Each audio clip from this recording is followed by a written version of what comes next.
Bihar police मुख्यालय पटना के police अपर महानिदेशक विनय कुमार के निर्देश के बाद शेखपुरा पुलिस कप्तान बलिराम कुमार चौधरी की नेतृत्व में अरियरी थाना में खुला जनता दरबार लगाया गया। ट्रैफिक व क्राइम कंट्रोल व भू माफियाओं पर शिकंजा कसने की रखी मांग। पुलिस मुख्यालय के निर्देश पर प्रत्येक सप्ताह 2 थाने पर लगेगा जनता दरबार। दिनांक 13 दिसंबर 2025 शनिवार के दिन जिले के तेज तर्रार ऊर्जावान और ईमानदार पुलिस कप्तान बलिराम कुमार चौधरी के द्वारा थाना परिसर में जनता से सीधा संवाद किया गया। पुलिस कप्तान के द्वारा फरियादियों की समस्याओं को सुना। थाना क्षेत्र से आए लोगों ने पुलिस कप्तान के सामने अपनी फरियाद रखी, जिनका निवारण सुनिश्चित करने के लिए उन्होंने तुरंत अरियरी थानेदार अखिलेश सिंह को आवश्यक निर्देश दिए। पुलिस मुख्यालय के निर्देश पर आयोजित इस जनता दरबार में मुख्य रूप से 3 महत्वपूर्ण बिंदुओं पर लोगों ने अपनी चिंताएं और शिकायतें रखीं। सबसे पहले अरौंदी गांव से सरकारी जमीन पर अतिक्रमण, उससे निजात दिलाने की मांग प्रमुखता से उठी। लोगों ने कहा कि अरियरी थाना क्षेत्र अंतर्गत सभी सरकारी और गैर मजरूआ जमीन पर दबंगों के द्वारा अतिक्रमण से लोग परेशान हैं, जिससे दैनिक जीवन और व्यापार दोनों प्रभावित हो रहे हैं। पुलिस कप्तान ने इस समस्या के समाधान के लिए तत्काल कदम उठाने का आश्वासन दिया। दूसरा महत्वपूर्ण बिंदु क्राइम कंट्रोल रहा। स्थानीय लोगों ने चोरी और चेन स्नैचिंग समेत अन्य आपराधिक घटनाओं में कमी लाने के लिए बाइकर्स गैंग पर ठोस कार्रवाई की मांग की है। उन्होंने पुलिस कप्तान से प्रभावी रात्रि गश्ती और अपराधियों पर कड़ी कार्रवाई करने की अपील की। पुलिस कप्तान बलिराम कुमार चौधरी ने थानेदार को निर्देशित किया कि वे अपने क्षेत्र में क्राइम मैपिंग कर संवेदनशील स्थानों पर निगरानी बढ़ाएं और पेशेवर अपराधियों की धरपकड़ तेज करें। तीसरी और सबसे गंभीर शिकायत भू माफिया पर शिकंजा कसने को लेकर थी। कई फरियादियों ने बताया कि भू माफिया सक्रिय हैं और जबरन जमीन पर कब्जा करने, धमकाने और फर्जी कागजात बनाने का काम कर रहे हैं। पुलिस कप्तान ने सख्त रुख अपनाते हुए कहा कि जमीन विवादों को प्राथमिकता के आधार पर निपटाया जाए और भू माफियाओं के खिलाफ विधि सम्मत कठोर कार्रवाई की जाए। उन्होंने स्पष्ट निर्देश दिया कि ऐसे तत्वों को किसी भी हाल में बख्शा नहीं जाएगा। वहीं जोधन बीघा गांव से पीड़िता महिला ने पति और ससुराल वालों के खिलाफ दहेज उत्पीड़न एवं जबरन पागल घोषित कर घर से निकालने को लेकर पुलिस कप्तान से गुहार लगाया गया।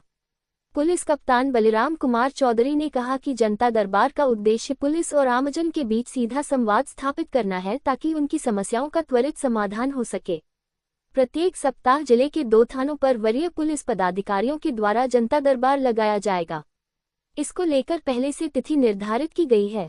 सभी थानेदार इसको अपने अपने थाना क्षेत्र में तेजी से प्रचार प्रसार करेंगे।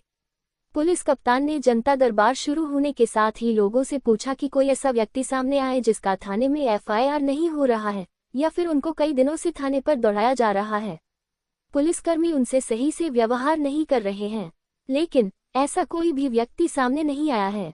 पुलिस कप्तान ने फरियादियों को भरोसा दिलाया कि उनकी शिकायतों को गंभीरता से लिया जाएगा और निर्धारित समय सीमा के भीतर कार्रवाई सुनिश्चित की जाएगी। जनता दरबार के बाद पुलिस कप्तान आंचल इंस्पेक्टर और थाना प्रभारी की मौजूदगी में अरियरी थाने के पदाधिकारियों के साथ बैठक किया।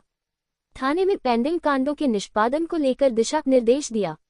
तोष Kumar Anjana, crime specialist Bihar state head.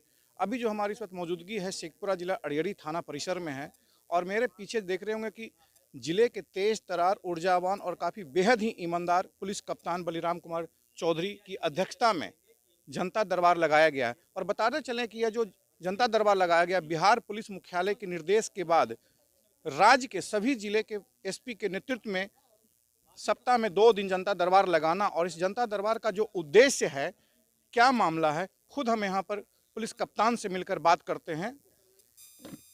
Sir, आज दूसरी जनता दरबार सर आपकी अध्यक्षता में लगाया गया है। यहाँ कितने ऐसे मामले हैं सर जो संवेदनशील हैं या ऑन द स्पॉट फैसला किया गया है? देखिए, ये अब हर एक सप्ताह जिले के कम से कम 2 थाने को चिन्हित करके हम सभी को जनता दरबार लगानी है। जनता दरबार लगाने का मुख्य उद्देश्य है कि पब्लिक जो अपनी समस्याओं को लेकर के पुलिस एसपी ऑफिस जाते थे, उनको यहाँ से वहाँ जाने में उनको आने जाने का भी खर्चा होता था, परेशानी जो होती थी अलग होती थी। तो ये आम पब्लिक को समस्या नहीं हो, इसको देखते हुए हम लोगों ने हर एक थाने क्षेत्र में ही सप्ताह में हम लोग पूर्व से ही समय निर्धारित कर देते हैं, डेट निर्धारित कर देते हैं कि इस डेट को इस थाने क्षेत्र में जनता दरबार का आयोजन किया जाएगा, जिसके अनुसार संबंधित थानाध्यक्ष अपने क्षेत्र के लोगों को बता करके रखते थे कि इस तारीख को इतने बजे से जनता दरबार का आयोजन होगा, और उसमें काफ़ी संख्या में पब्लिक लोग आ रहे हैं। जिनकी समस्याएं हैं उनको हम लोग ऑन द स्पॉट, जो केस से संबंधित है या फिर छोटे मोटे मामलों से संबंधित है, जैसे आचरण प्रमाण पत्र बनाना या किसी का वेरिफिकेशन से रिलेटेड है, तो ये सारा ऑन द स्पॉट समस्या का समाधान हो जा रहा है। जहाँ तक ज़मीनी विवाद का मामला है, तो ज़मीनी विवाद में मेरे द्वारा जो है निर्देशित किया गया है सर्किल इंस्पेक्टर और थानाध्यक्ष को कि आप ऑन स्पॉट जा कर के इस ज़मीन विवाद की समस्या का क्या समाधान हो सकता है उसको भी देखें, और साथ ही जहाँ तक जब अगर सर्किल इंस्पेक्टर अंचल अधिकारी की इसमें आवश्यकता है तो अंचल अधिकारी के साथ में बैठ करके इनके समस्या का निदान करवाया जाए। बहुत सारे ऐसे भी मामले आए थे जिसमें कि अंचल अधिकारी के पास जो है मामला चल रहा है, तो इसमें हमारे जो पुलिस निरीक्षक हैं इनको भी हमने निर्देशित किया है कि आप जा कर के स्वयं मामले को भी देख लें और अंचल अधिकारी से भी संपर्क करके इनके मामले को जो है समय रहते इनका निष्पादन कराया जाए। ज़्यादातर सर मामला सर किस संबंधित किससे आया है? अभी तो ज़्यादातर मामला ज़मीन विवाद से संबंधित है, और जिसमें कि अंचल अधिकारी के पास जो है उस विवाद से रिलेटेड जो है अभी सुनवाई चल रही है। अब हम लोग का कोशिश ये होगा कि उस सुनवाई को हम लोग जल्दी से निपटारा करवा करके और जो ज़मीन का वाकिफ हकदार है उनको हम लोग हैंड ओवर करवाएं। अभी सर तो मैं देख रहा था जनसंवाद में कि 2 मामले ज़्यादा करके आए हैं। एक महिला को पति के द्वारा छोड़ दिया गया है, एक लड़की भागने का आरोप है। इस पर सर पुलिस का क्या एक्शन होगा? नहीं, अभी जो महिला जो आई वो महिला बता रही हैं कि उनके पति द्वारा जो है उनको घर से निकाला गया है। अभी हमने अपने पदाधिकारी को आदेश दिया है, वो खुद लेकर के उसके गांव जाएंगे और उस मामले को देखेंगे, और कोशिश यही रहेगी कि उस महिला को जो है उसके ससुराल में सुरक्षित रखवाया जाए।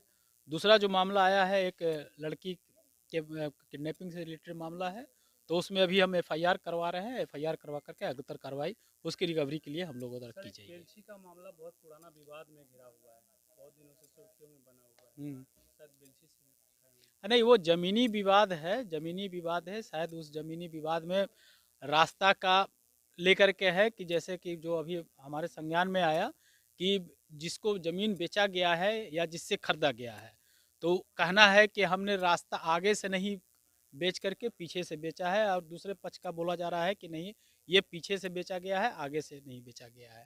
तो ये बात को लेकर के है, तो इसका समाधान के लिए हमने अभी निर्देशित किया है एसएचओ को, क्योंकि ये जो है कागज़ से संबंधित डॉक्यूमेंट से रिलेटेड मामला है, तो उसका सत्यापन करके उसका अग्रतर जो है उसमें समाधान निकालने के लिए हमने निर्देशित किया है। सर एक आखिरी सवाल है सर, जो आरोप लगाए जा रहे हैं किसी भी पक्ष पे, पुलिस के लिए सर कितनी बड़ी चुनौती है ये फैसला करना कि वो सही है वो गलत है, कितनी बड़ी चुनौती हो सकती है देखिए, सर? जो भी फैसला होता है पुलिस का तथ्य के आधार पर होता है। जो भी तथ्य सामने रहता है, जो सही एविडेंस होते हैं उसके आधार पर कार्रवाई होती है। और जो भी एविडेंस आपने अभी देखा होगा कि कुछ लोग आए थे कि मारपीट के मामले में कि हमारा बेटा जो है यहाँ नहीं था, कोई बोल रहा है कि बॉम्बे में था, कहीं कोई बोल रहा है कि कहीं और जगह था। तो हमने बोला कि अगर वो थे तो उसका आप साक्ष्य हमको उपलब्ध करवा दीजिए, हम तुरंत जो है उसमें उसको केस से बरी करेंगे हम लोग। तो ये जो भी होता है वो साक्ष्य के आधार पर होता है। अगर साक्ष्य मिलता है कि हाँ ये इस कांड में निर्दोष है, तो हम लोग अविलंब उसमें निर्दोष संबंधित आदेश देते हैं। अभी हम लोग बता देंगे, ठीक है। Okay, thank you sir.